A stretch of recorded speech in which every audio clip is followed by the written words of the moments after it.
napapansin ka bang bago Ay? sa mga kabisyo nating nanay tuwing bagong taon? Oy, gagi pare, legit to. Ewan ko kung ako lang, perhaps siguro ako lang din. Oo. Napapansin ko sa mga nanay pag bagong taon, tuwid ang mga buhok. Ah. di ba? Kasi for sure, kinuha nila yung 13th month pay ni tatay. Ayan. At bago sila mag-grocery, prioritize nila yung pagpapaganda sa sarili nila. Oy, sa bagay, hindi naman natin ito mababash. Tama. Diba? Kasi deserve naman ng mga kananayan natin na magpa-reband din. Oo, kung trabaho nga ang pagiging nanay, ito dapat yung may pinakamataas na sahod, pinakamagandang benefits kasi 24/7 talaga silang nagtatrabaho and all. Ang katotohanan, hindi na sinasahuran. Tapos na sama pa ng loob mo kapag pinapagalitan ko. Ay, oo, legit yan. Ano ba naman yan, nanay? Paulit-ulit na lang. Di ba? Ako naman yung napapansin ko sa mga nanay. Ano yun? Di ba ang typical na Pilipino o tao, meron niyang mga goals. Sariling goals. Siyempre naman. Diba? Pero ang mga nanay, ang goal hindi na pansarili yan. Ano na lang? Pang buong pamilya na yung goals niya. Very selfless. Kung halimbawa, ikaw, goal mo maging healthy. Ang nanay nasa isip niyan, maging healthy ang buong pamilya. Ay, wow. Diba? Parang yung kapitbahay ng nanay ko, very selfless din. Imbis na cellphone para sa akin, sasabihin sa tatay niya, Hans, cellphone na lang, iPhone para sa lahat. Sana nagkatotoo. Hindi. Ay, nako, para to sa mga nanay natin. Ito, ibibigay namin sa iyo ang unang 2 uri ng nanay tuwing bagong taon! Tara, kape! Tara, kape!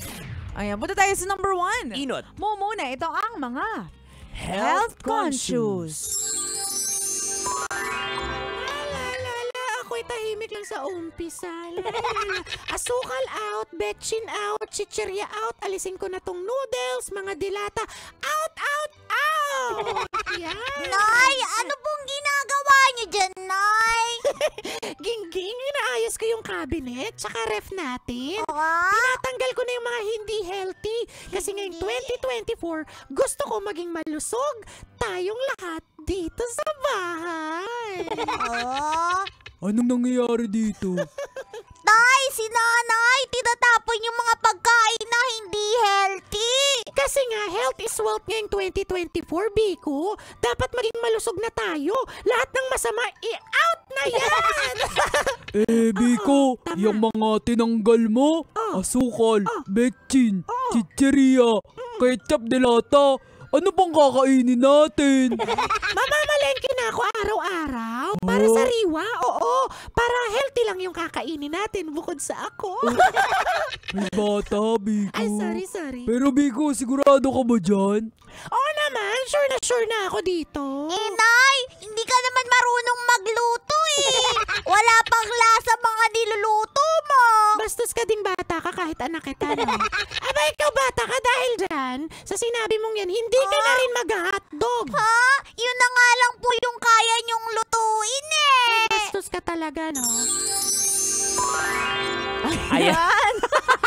Uy, pero legit to Oo nga, no? May mga nanay na biglang nagtatransform into parang nagiging health enthusiast na sila. Ayan, totoo. Oo, alam mo ba kung bakit? Oh. Kung sinong naka-apekto nito? Sino? Yung mga pinagpa-follow nila sa Instagram. Yung mga pinagpa-follow nila sa social media, lalo na sa mga group. Yung may isang grupo ng mga nanay doon na Lutong Nanay Philippines. Yan, Lutong Nanay _Pilipinas. Oo. Yan. Pero ito yung mga masasabi natin na influencers talaga. Oo. Kasi na-influensyan niya yung mga nanay na pakainin yung pamilya ng mas healthy. Tama. 'Di ba? Meron din ako yung isa sa mga tita ko, ang isa sa mga goals niya, magaling kasi nga kami magluto dahil Kapampangan. Syempre. Oo, babawasan niya na daw yung paggamit ng asin, betchin, ng patis para daw mas healthy na. Yung ate Grace ko ganyan din Kami yung naapektuhan, lalo na ako.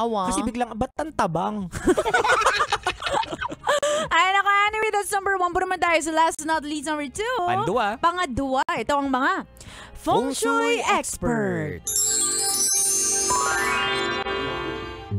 Biko, alis na ako. Hoy, balik! Ano ba yung suot mo? Bakit nakaitim ka na naman? Malas yan. Ha?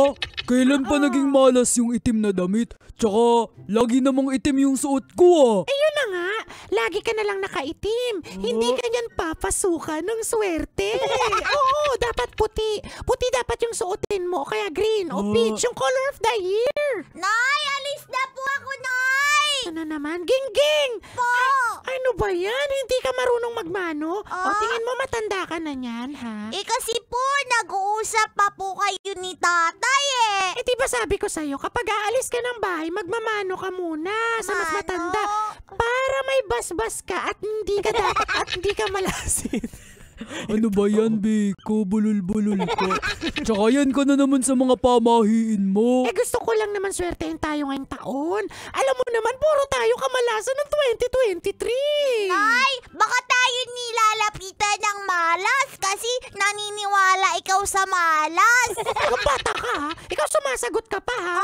Alam mo nang malas eh. Alam mo malas. Ano yung malas talaga? Ano po? Ang malas, pag nawalan ka ng baon, akin na yan. Uy, Nay naman eh. Ayan. Ito si Jessa, lutang ngayong umaga eh. Pero legit din to, yung mga nanay na feng shui expert. Awa. Oo, yun yung mga tipong, dapat magsuot ka ng ganitong kulay para maka-attract ka ng swerte. Ayan. O magpagupit ka para magka-jowa ka na. May mga ganon ha. Totoo. At saka maliban sa pagbaba ng mga Christmas tree, pagdating ng January, yung mga appliances, mga furniture, nag-iikutan yan, naglilipatan ng pwesto. Ay, oo. Kasi daw dapat hindi hinaharangan yung bintana o yung pintuan kasi baka harangin yung swerteng papasok. O yung tipong yung ref nasa CR mo. Mga ganong eksena na. Ay, nako. Anyway, Kabisyo, kung di mo nabutan ng usapan namin ito, gusto mong ipa-shoutout yung nanay mong health conscious o feng shui expert. Ayun! Ay, shoutout natin sila. Hanapin mo kami sa aming mga social media accounts. Ako sa aking Facebook, Instagram, Twitter, TikTok at DJ Robin Chana. Yan, same socials mga broski at Konyo Bicolano. Gusto ko rin i-shoutout syempre yung nanay ko, si Carmelita. Ayan, hello sa'yo, Carmelita. Carmelita. Ayan. At hello din sa aking lola. Si Apong pa rin siya naman si Seperina. Seperina. Nagawa mo sa pamilya mo. Kaya nga. Siya, Kabisyo, mga kasama pa kami hanggang mamayang alas 3 ng hapon para bigyan pa kayo ng mga science, tips at skits sa buhay-buhay. Muli, this is your pinakamagandang probinsyana, DJ Robin Chana. Your Ragam Broski, like super legit and all Konyo Bicolano. Dito lang yun sa Tara Kape. Tara Kape. Sa 91.7 Love Radio. Feel good. Ay, gagi, pare. Awa. Tara Kape. Tara Kape. Sasakyan sikat. Basta't Love Radio. Ang radyo mo.